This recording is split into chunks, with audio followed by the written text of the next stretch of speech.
Hello and welcome to Moral Side of the News, our weekly discussion of today's top stories from a moral, ethical, and religious perspective. I'm Sean Kalin with the WHAS Crusade for Children, and I'm joined today, as always, by a distinguished panel of local religious leaders.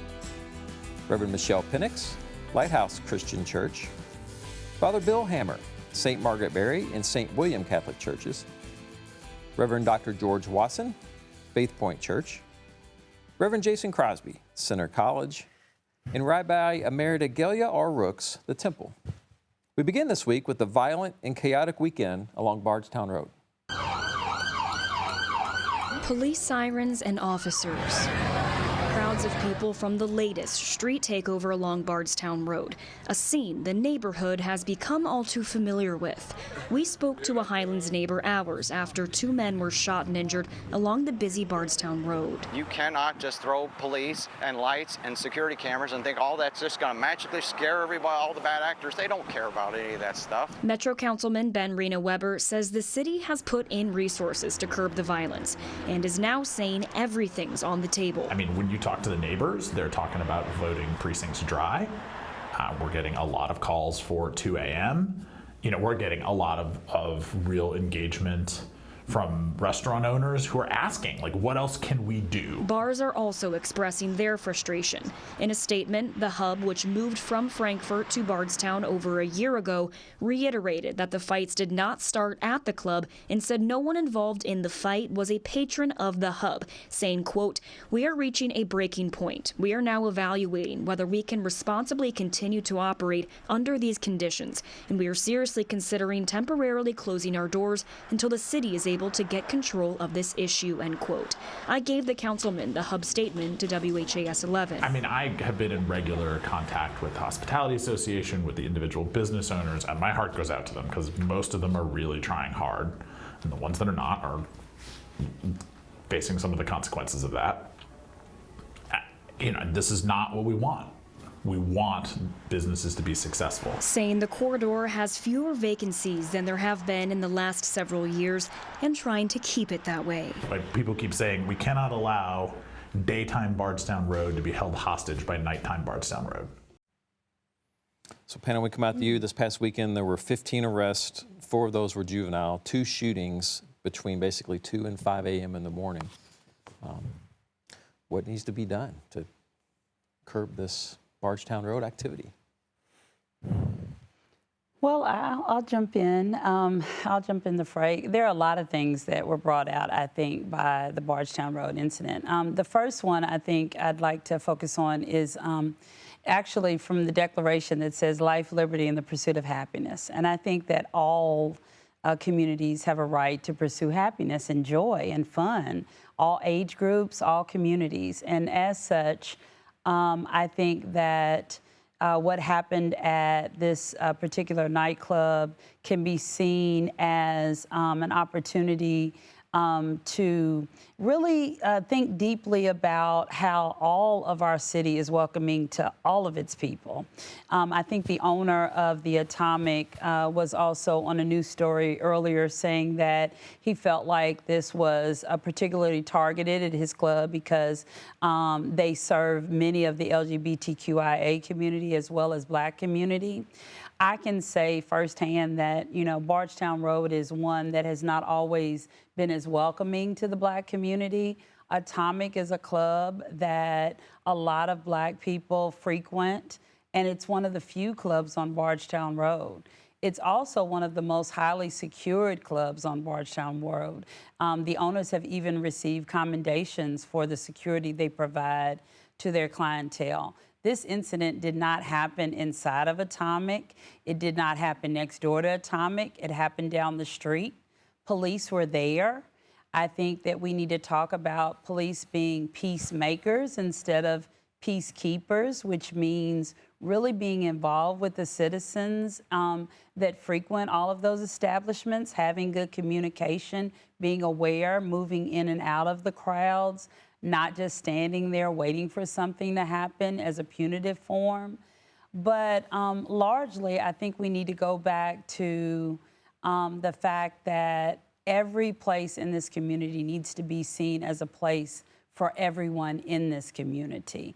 And closing these establishments is not the solution.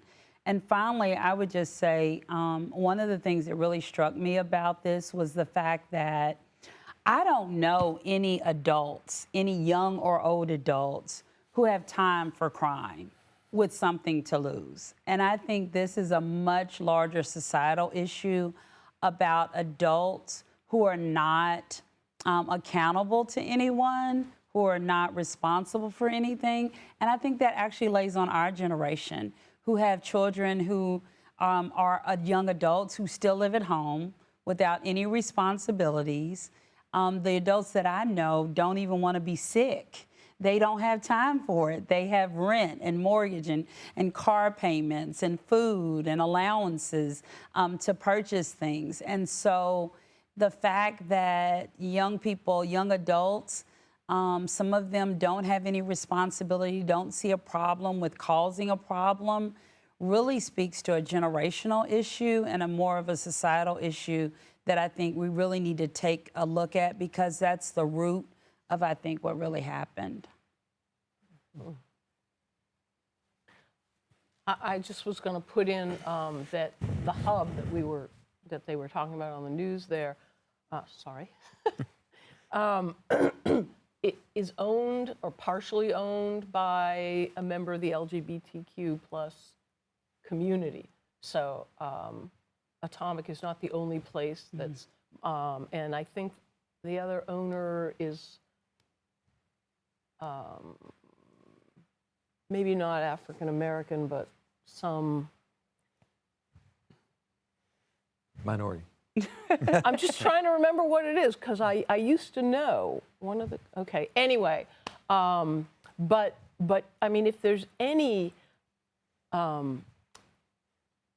targeted racism of, oh, we're going to close you down instead of you down, because that's where more black patrons go, and that's, I mean, that would be inexcusable.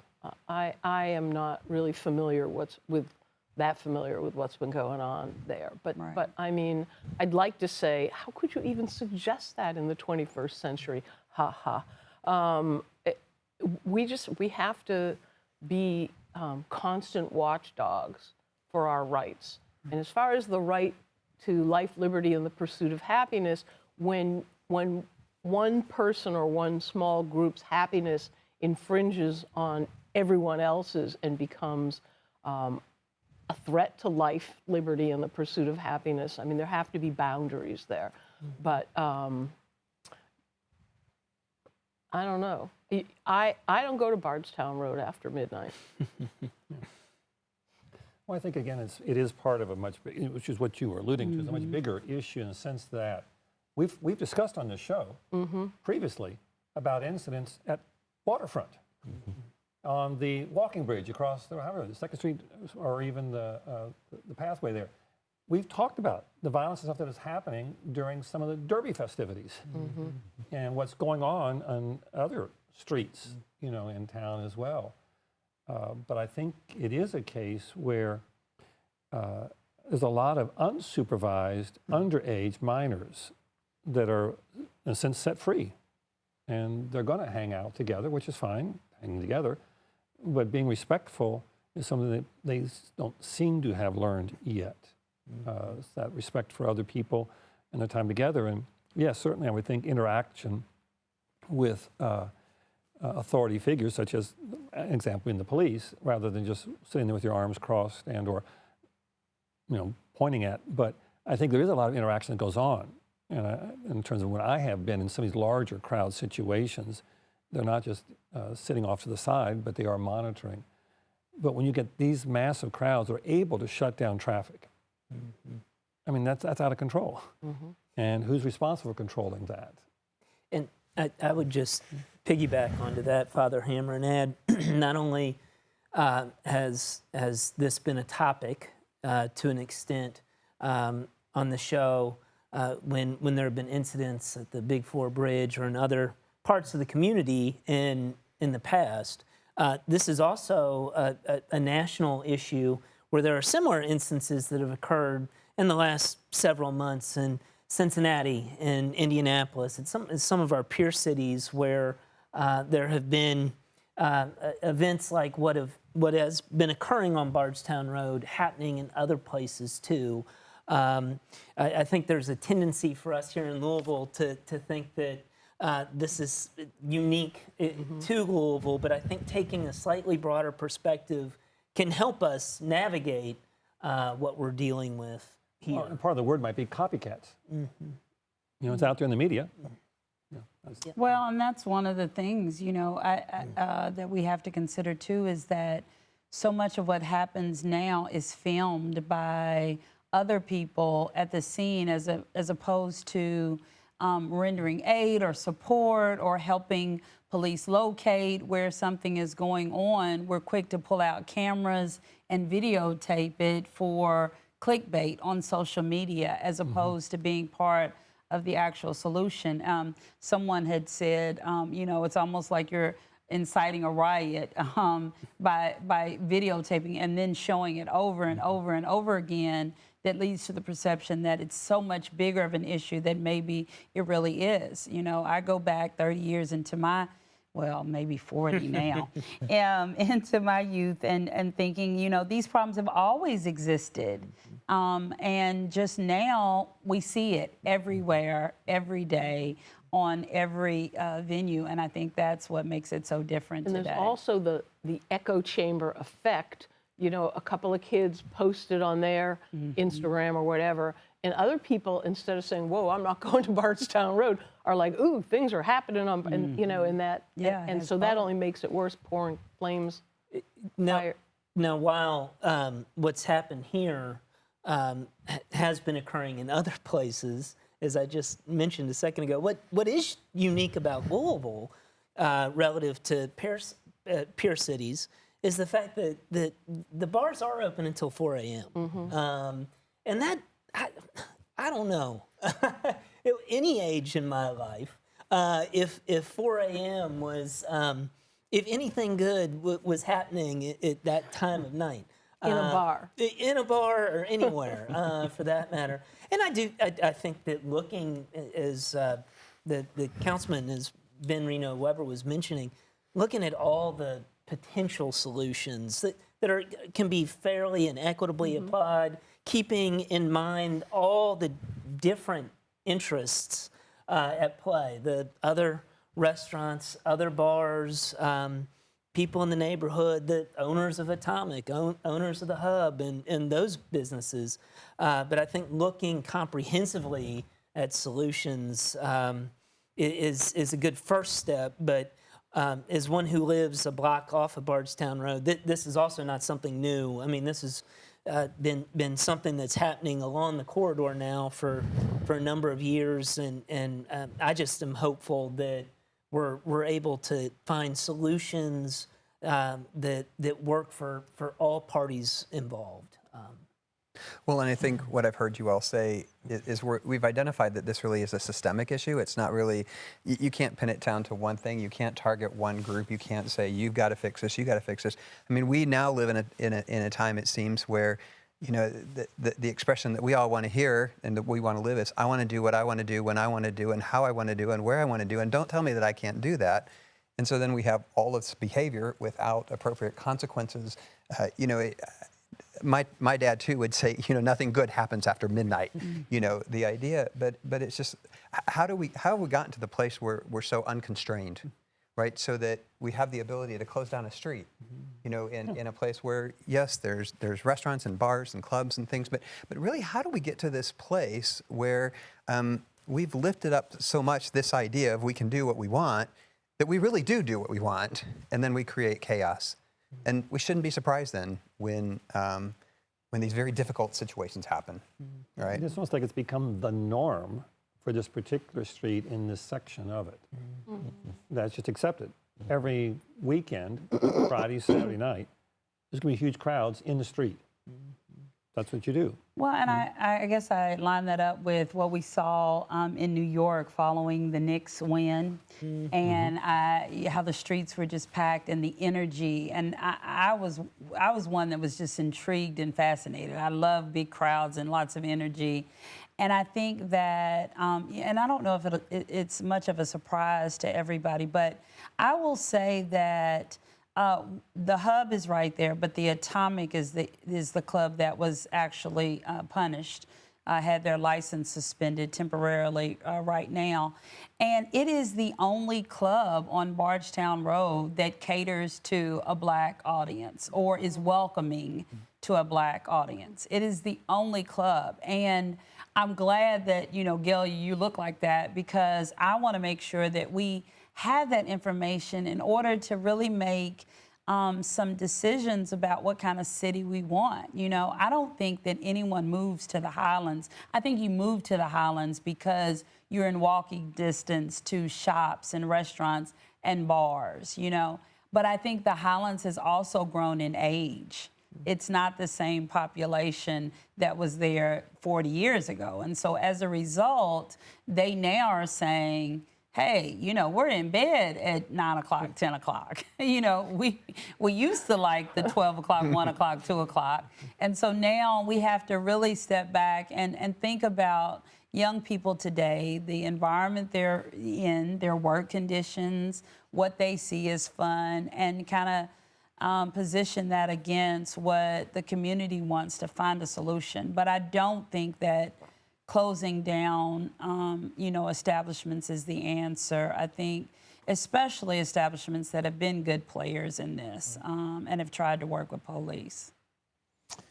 Great discussion. I'm sure it'll continue to be front and center. We'll see what happens this weekend and over the holiday weekend coming up. We turn now to the World Cup, and international fans visiting the country are becoming obsessed by American novelties, from fast food to giant superstores to good old hospitality. Soccer superfans from around the world are sharing their first-hand experiences with American culture, and they can't seem to get enough. I had a bacon, egg, and cheese for the first time the other day, and I'll tell you, that for breakfast slapped. As millions of fans descend on the U.S. for the 2026 World Cup, some sharing both their love for the sport. This is a high school stadium.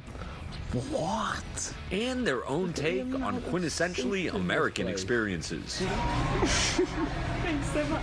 You're welcome. Trying Cheesecake Factory in America for the first time. This is more exciting than Christmas Day for me. The menu was the size of a Bible. I've never seen anything like it. I cannot speak English, but I'm excited! Fans like Hiroshika, who traveled all the way from Japan to Arlington, Texas, to support his country's team. His interview with Fox News becoming an internet sensation. We met some of those fans in New York as they headed to a match. This family flew in from Oslo.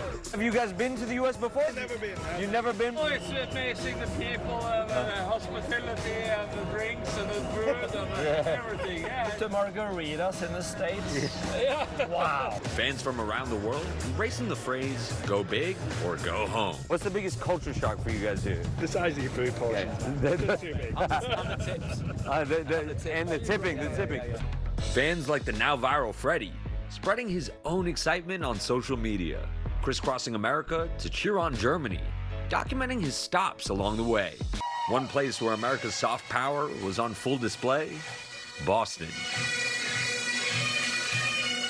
where Scottish fans were welcome, the so-called Tartan Army, out in full force.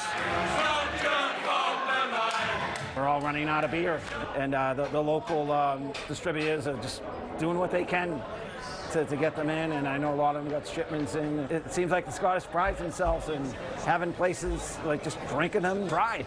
We're going to come here, we're going to drink your beer, we're going to put some money into the economy, and we're going to have a right good time while we're doing it. Also grabbing attention, Norwegian fans celebrate with their signature Viking row on escalators in Boston, on New York subways, and in the middle of Times Square. These visitors reminding us that many of life's simple pleasures defy national borders, and that a game can bring all of us together. So, panel, I'd like your thoughts on the World Cup fever going on, and if you had a visitor from another country, what would you make sure they see to experience the full American? I love this story, especially in light of what we just talked about. Right? Yes. I love this story because I read a quote today that said America is not defined by its politics, its media, or its elites, but it's defined by its Americans. And it's so cool for me to get to see these people from all over the world coming here, and in many ways seeing Americans at their truest and their best, right? And just experiencing American culture. We have extended family in Norway, and we often have conversations about what is America really like versus what's the impression that they're getting of America from the media and the politics and all that kind of stuff. And so I love this story. I just think it shows America at its best. My brother says that. He lives in Barcelona, and he's like, it's like someone else took over the media, and they have good things to say about America. And all I can say is, thank God there have been no incidents. And people, it's quite the opposite. I mean, people are really embracing the other. And if we could just carry that on, not to put a little downer on it, but Americans haven't always been the best, well, soccer fans in general. I mean, there's been violence in the soccer world, for many decades, shall we say. And it's just a wonderful thing. And America, for, in my opinion, very good reasons, has gotten a lot of very bad press in the world of late. So it's nice to, that quote that you made about, don't judge us by the headlines or the politicians or whatever, but by our people. And the people are rising to the challenge and embracing it and all the visitors. And our soccer team is winning. Well, icing on the cake, George. I kind of had a different initial reaction upon seeing the story. I saw it as connected to the first conversation. Oh, I did too. Very much so. Very much so. We were talking about creating space for joy, for expression, for younger generations, and I think what I saw with the clips that we're seeing of different nationalities enjoying their time in the United States and expressing themselves in different ways, I think that was an inspiration at a national and global level for me to say, okay, well, how can we do something like that at more of a local level? So I saw the two as connected, but also wanted to add quickly, in addition to the positive experience that those from outside of the United States that they seem to be having as they're enjoying the World Cup, what a wonderful experience I have heard reports of for United States citizens to interact with individuals from around the world. I read a story last week about what's happening in Lawrence, Kansas. I believe Lawrence is where the Algerian national team has their home base, their training base, while they're here in the United States. And some of the locals in Lawrence, Kansas were talking about the fact that they were just thrilled to have these new relationships with people from Algeria. So it's great to see, and I just said it's kind of a two-way street, I think, as well. Yeah, I didn't, initially when we thought about these topics, I didn't see the connection until after you had the first discussion. And then I watched all these massive crowds of people in bars, outside, eating, drinking, socializing, taking over streets, but no violence. There's no violence in any of these things. And they're having a good time, but they're drinking, they're eating, but I mean, that's something that, I don't know, in fact, bigger crowds than what we're talking about on Bardstown Road or, or downtown at the waterfront or whatever. It's bigger crowds than even that. But they're here celebrating and being themselves, and that's, part of what... One of the best parts of sport. It is. You can, and celebrate that together.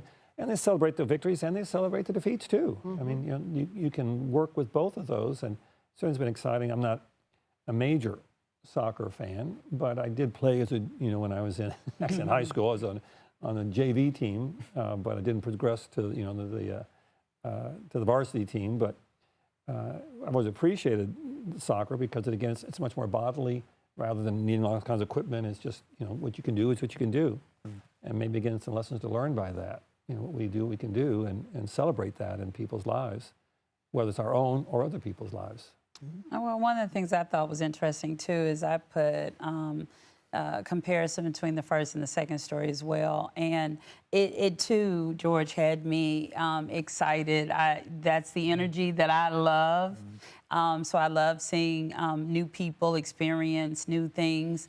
At the same time, I began to say, I thought about Boston running out of beer. And what would happen if Bardstown Road ran out of bourbon? Would it be, a delightful news story? Would it be a funny news story? I thought about the fact that we're saying there was no violence, or was there no violence reported? Because you can't have, we all know that, you can't have thousands of people and run out of beer and there's no violence. They didn't actually run, they were really running low. I'm not sure they actually ran out. But those two things just don't exist. So I just wonder if, it's in our interest not to report negative stories about, violence that may or may not have occurred during those experiences.